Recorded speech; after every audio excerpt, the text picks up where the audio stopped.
Ponovo u studiju uživo, Jovana Manić, koliko vidim, spremna, da, jeste, ona se nalazi sad, ako mogu ovako odokativnom metodom, da vidim negde kod Sava centra, možda baš i u Sava centru. Provjeravamo koje su posljednje informacije pre tog, ajde da kažem, željno iščekivanog večerašnjeg otvaranja 43. festa. Jovana, sad već možemo reći dobro večer. Dobro večer, nalazimo se pred svečanim ulazom u Sava centar. Vuk Pajković je sa mnom, on je koordinator ovog prestižnog festivala filma. U sazvežđu pobednika smo, Vuk je na crvenom tepihu kako i dolikuje. Za pola sata ovde će početi ceremonija crvenog tepiha, potom u 19 biće svečano otvoren 43. fest. Vuče, je li sve gotovo? Je li sve spremno? Možemo da kažemo da je sve spremno, nije još gotovo, ali je spremno sve. Ovdje će početi u 6:30 ceremonija crvenog tepiha, proći će ugledni filmski radnici, glumci, gosti festivala. U 7 časova će početi ceremonija u sali svečanog otvaranja, koju vode glumci Hristina Popović i Miloš Timotijević, i nakon toga će biti svečana dodela nagrada našoj glumici Mileni Dravić za izuzetan doprinos filmu, kao i ruskom reditelju Aleksandru Sokurovu.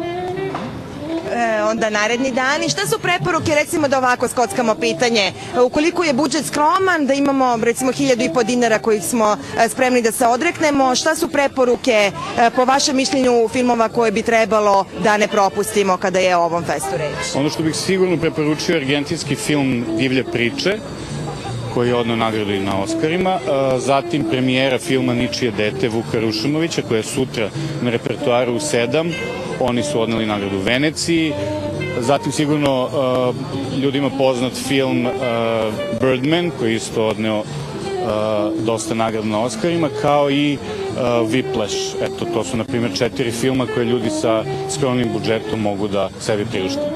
Od tog 9. januara 1971. kada je prvi fest u Beogradu otvoren u Domu sindikata do danas, taj je nosio naziv Hrabri novi svet. Jesmo li u tom hrabrom novom svetu? Šta je ono zbog čega je fest toliko važan i snažan festival i jedan od toponima Beograda za ove februarske dane? Pa mislim da je fest stvarno jedna od najvažnijih kulturnih manifestacija u Beogradu.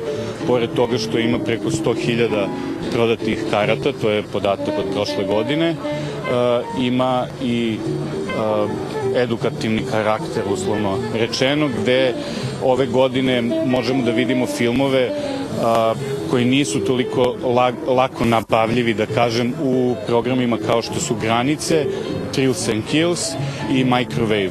To su neka nova 3 programa na festu, gde ljubitelji žanrskog filma mogu da se pronađu i da pronađu filmove za sebe.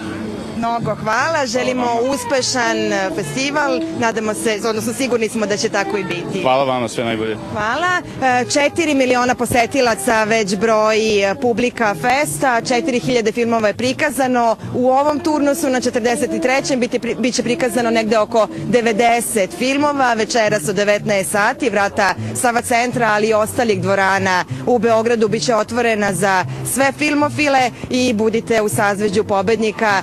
Pozivamo vas na 43. fest. Aleksandre? Hvala ti puno, Jovana, na svim informacijama, tebi i tvom sagovorniku. Jedva čekamo da počne fest i da krene to filmsko ludilo u Beogradu. Sve do 8. marta, 90 premijera u narednih 10 dana, 242 filmske produkcije, pa stvarno ima za svakoga po nešto, ko voli nek izvoli. Puno toga će biti interesantnog na festu, a pre nego što